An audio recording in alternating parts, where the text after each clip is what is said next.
Thank you, Linda Riley, for making this happen. And for me to be able to say proudly that I'm a lesbian. Thank you.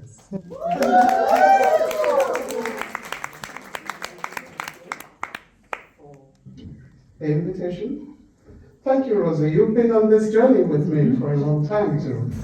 And Sue, I can't not forget you, you know that. Bless you. My sister. Nearly everyone in this room, you've walked this journey with me. I say thank you to you all, because I don't have enough time to mention you all by name. I hope you will understand. We're talking about the lived experience of people who are seeking asylum or who have been refugees. I think I'm a living example of that. And when I heard what the research came up with, it's not really shocking to me, but it just tells me something, that if people that were born here, because I think you should drill down to the UK stats, and that's the one that I really want to talk about. Over 50% did not feel confident to access healthcare, which means their well-being is being impacted negatively upon. Now tell me, what happens to someone who, out of their no fault, who got the importation in their own countries of homophobia from our Great Britain, whom we call our motherland here. And then they come to the mother for safety. They get scrutinized every second. So how do you want them to even come out to access healthcare?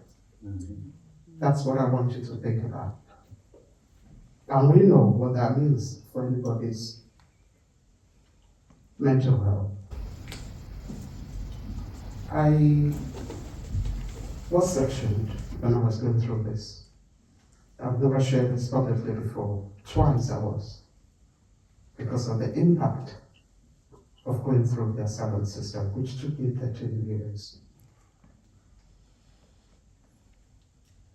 And I'm sure there are so many other people like me who probably went through what I did not know, and who are still going through what I don't know at the moment. Then came this BBC News investigation last week. How shocking that was. Yeah. As much as it's good to root out rogues, but it was painted in a way as if it was representative of our community, which we all know that's not the case. And today I was in court. I told you yesterday I was rushing back to Manchester so I could go to court to give evidence for someone. And the line of questioning today was coming from the BBC investigation. And I'm like, okay, I can see the hands of BBC in this questioning. I was surprised. If I've got my refugee status, I'm a British citizen, and with what I've been able to make of my life, I still feel vilified. Tell me what happens to someone tonight who is still struggling to prove who they are to the Home Office. Because it hurts me so much that my community is subjected every second to scrutiny. It's not just about wanting to prove who you are. You all here, probably, Sue and some other people, Linda, you were probably here during Section 28, right in your front. And when it was very difficult to even say you're a lesbian. I thought by now we shouldn't have to hide that, because there's been advancement in policies, in decisions. However, that doesn't translate into some sections of the LGBTIQ community. And that's the section that are seeking asylum. Oftentimes, when decisions are made, policies are made, I'm not sure I stand to be corrected if that sector of the LGBTIQ community is ever considered to be LGBTIQ. Because I end up not saying anything for them in the policies and decisions that are made for our community. And I'm happy that our host, Kate Osborne, MP, is someone that is quite passionate. And I would want to appeal to you tonight.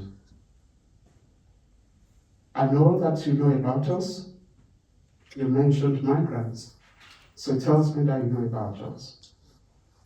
Please, I would want you to put this more on the fore of your agenda. Because we often get lost in the conversation.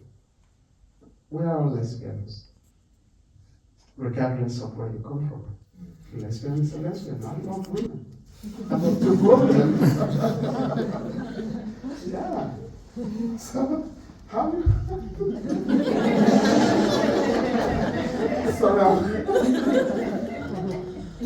you know, when we're on the line, Laïla was saying something to me. You have a suitcase. You know, when people will check you, I hope you're not going to embarrass yourself.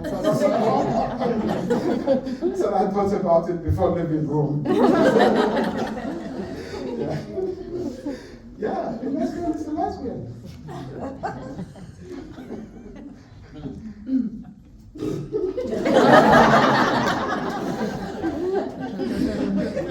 Sorry about this.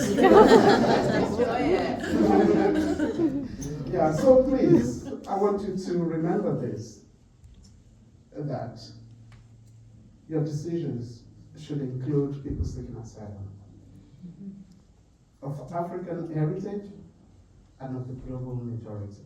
Yeah. Thank you.